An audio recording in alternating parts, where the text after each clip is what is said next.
Hi, I'm Paul Newman. On October 22, 1999, I took part in the first ever White House Conference on Philanthropy.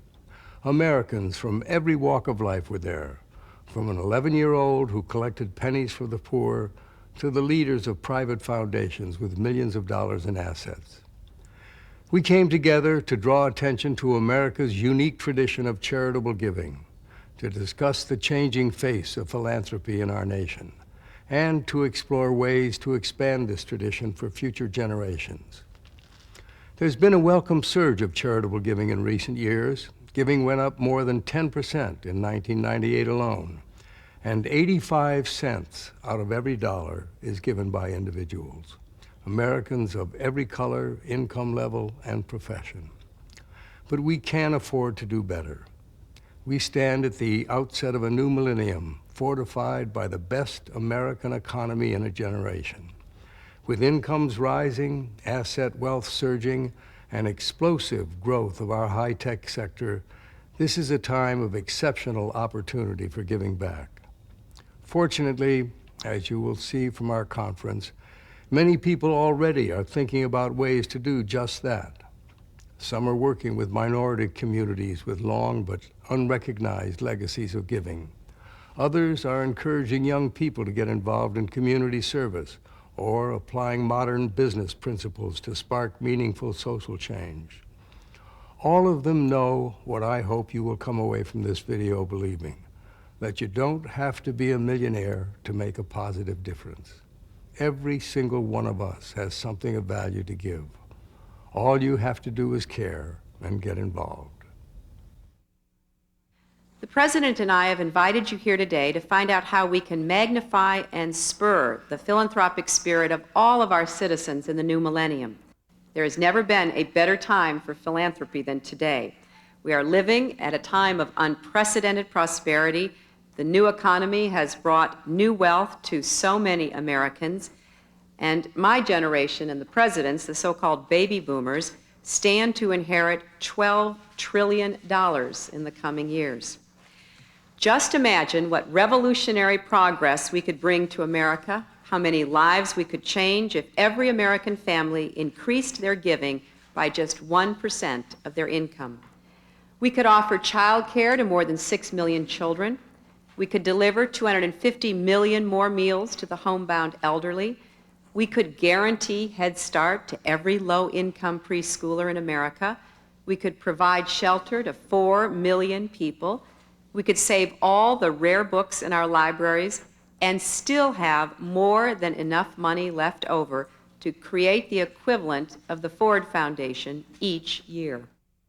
A long time ago, Alexis de Tocqueville said that charity in America was something more than simple compassion.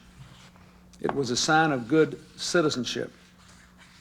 He wrote, "Americans make great and real sacrifices to the public welfare. They hardly ever fail to lend faithful support to one another." Today, this is a strong tradition, and the face of this tradition is changing. Mr. President, the philanthropy will be different in the new millennium. The new philanthropists will be younger, and the philanthropy of people of color will be more visible.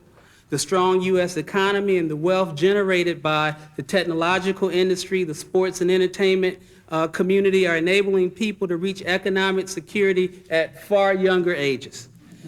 The changing demographics of American society, along with equal opportunity, ensures that people of color will have the means to act on their charitable impulses. Now, what does this mean for the future? We need to create a new community expectation of citizenship that envisions giving and volunteering as something every American participates in from the cradle into perpetuity. Philanthropy should be a lifetime endeavor rather than legacies that start after one is dead or near dead.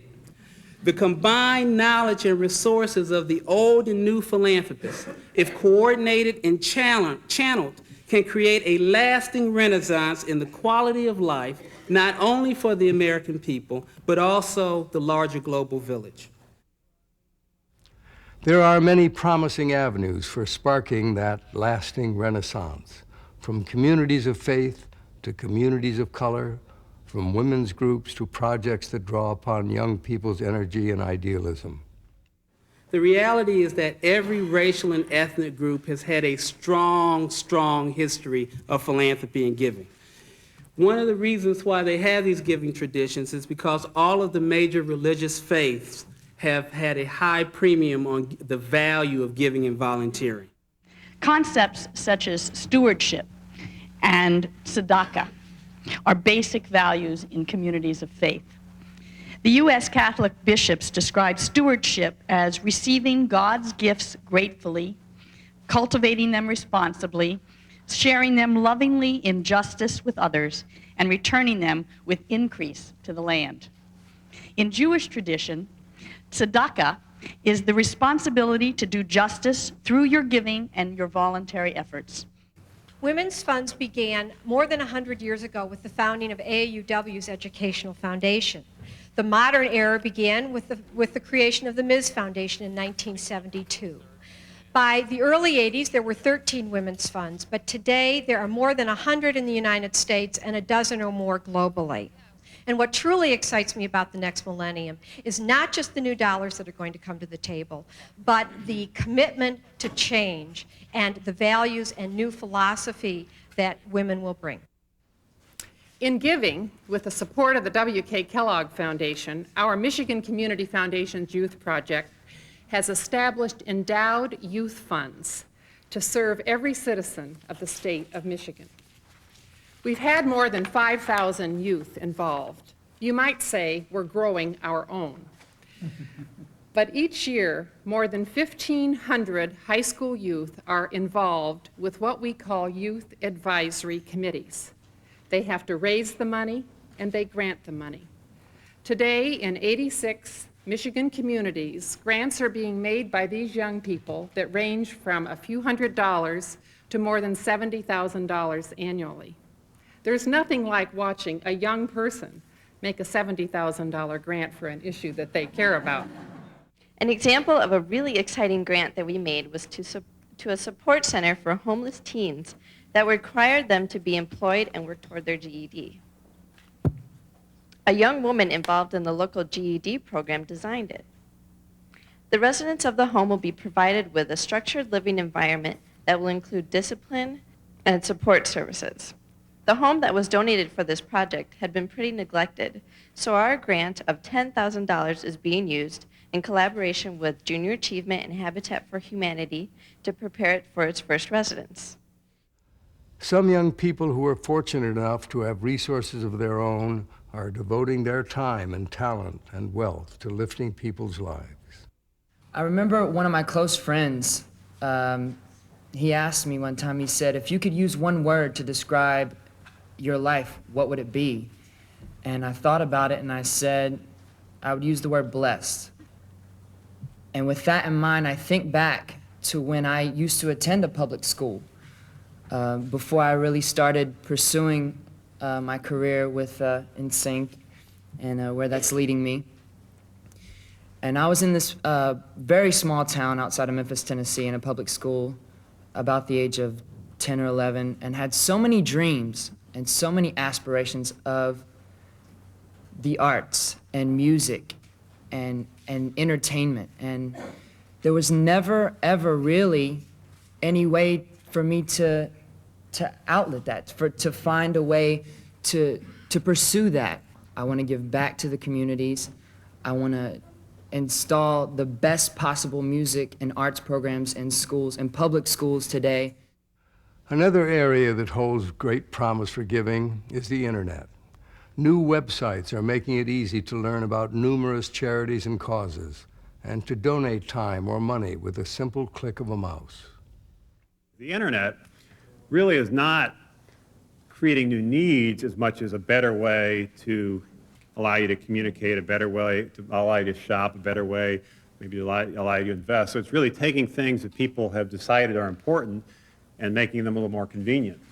And I think there is a growing thirst in this country and around the world for people who want to give back. There is a growing capability because of so many successes. So what we're trying to do is, just as we've tried to make communications easier through email or retailing easier through e-commerce, we're trying to make philanthropy easier through e-philanthropy.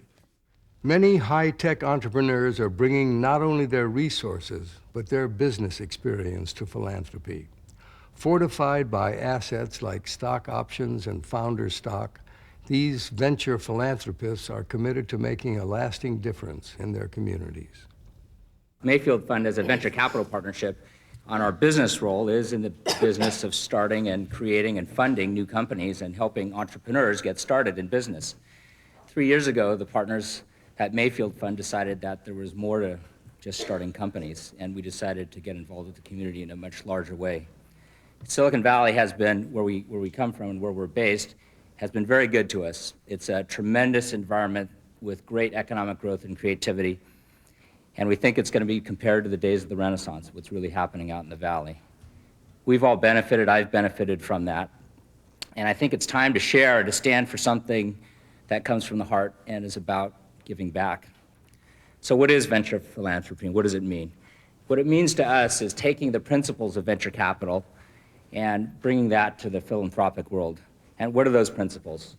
First, it's about taking risks and willing to fail and not being afraid to fail. It also means being an active investor or an active giver. It means being involved not just with your dollars, but also with your time. And that's the success behind our business in venture capital. It also means invest, measure, and invest. By measure, it means that you know what you're shooting for. When you invest, you have certain things that you are measuring things with, and that accountability is important. And with that accountability comes the ability and the desire to participate and invest again. Employers, too, are getting in on the act, matching their employees' donations to charity, granting release time to employees who volunteer, or organizing community service opportunities for their workforce. These are powerful incentives for employees to get involved, and employees love it, so of course it benefits the company. In building a strong corporate culture, in training leaders of the future, in building teams of diverse people across the company who would never work together if it weren't for community service. So it's not only corporate citizenship and citizenship, it's community involvement as a tool to build businesses. Since the conference, I've been very active in working with business leaders across the country to encourage greater corporate giving and philanthropic involvement. But every American, no matter your age, your income, or experience, has the power and the means to make a difference. And sharing your blessings with those who have less can have a lasting, transforming effect, not only on those whose lives you touch, but on your life as well. I hope you will think about ways to give back to your community, whether you choose to give through your religious organizations or to a local foundation, or by remembering a charity in your will, or simply by volunteering your time and talent.